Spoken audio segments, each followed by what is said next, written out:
I'm Alan Robarge, a relationship coach, and you're watching One Reason Why.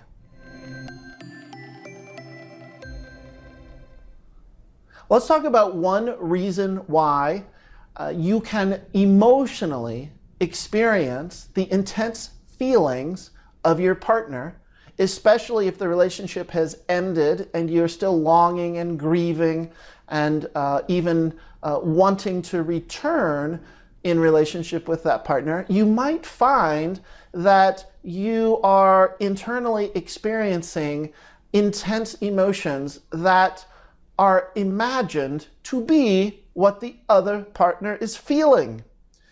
Why is this happening? What is going on? One reason is that you do not have internal boundaries. And another way to say that is that you have lost an internal ego structure. You do not have enough ego strength to maintain autonomy and to maintain a sense of self, where you are very much an individual and that you are autonomous. And that one way that you allow yourself to stay connected to the partner is to lose this internal ego structure and to emotionally stay connected to a partner even though the partner is not there. Now, some people even report when the relationship has ended, they will report that things that they never did with the partner or events or places that they went or activities that they engaged in, they never even did certain things, but now they are introduced to something new and their brain immediately links it to the partner as if at some point they could imagine doing it with their partner. The brain is very much creating these fantasy scenarios. One reason why this is happening is because your history of being in relationship is about staying enmeshed. Enmeshed means that you do not have ego boundaries, that you do not have an internal sense of self, and that your self merges with another person. So the idea of ending a relationship can be highly frightening and highly painful because if you don't know how to maintain an internal sense of self, and the preferred way of being is to stay merged and melted, imploded into the ex-partner, the idea of releasing yourself from that can feel like annihilation. It can feel like death. It could feel like you are a nobody. How can you exist outside of this other person? So one way we comfort ourselves, or by right of we don't have an alternative to actually assert a stronger sense of self internally, if we stay connected emotionally to this person, our brain and our minds just continually weave a story and convince us that we actually are feeling what the other person is feeling. And some of us might consider this to be an empath.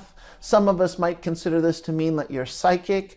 It also means that you struggle to maintain an internal boundary around your sense of self, and you have enmeshed or merged with a partner, even if the relationship has ended. And it is a great struggle to come back into just focusing on yourself, just taking care of yourself, and having your own emotional experience that is not channeled through imagining what the partner is or isn't having.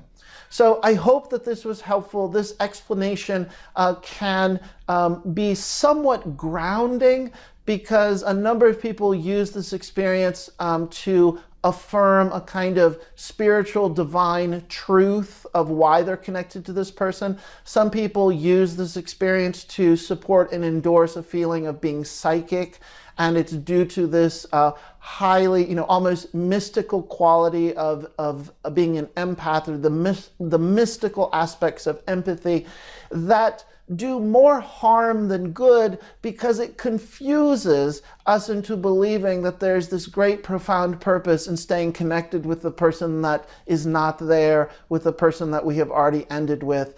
And this confuses us into thinking that because we've had this profound emotional experience and maybe even feeling what the other person is feeling, or we imagine what the other person is feeling, that somehow is proof and evidence that we now have this divine spiritual affirmation that we're supposed to get back together.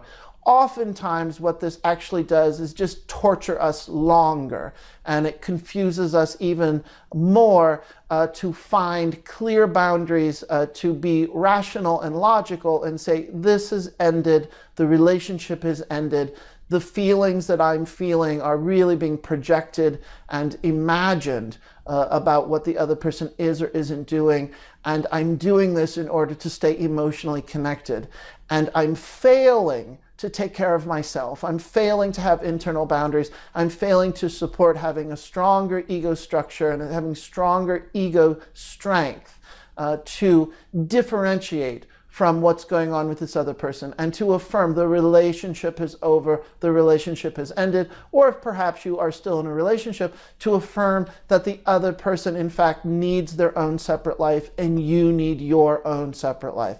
So this is one reason why we continually find ourselves emotionally overinvested and unable to assert and define our own sense of self. I hope this was helpful. If you like this video, please subscribe to this YouTube channel. You can also learn more about me by going to alanrobarge.com. Thank you.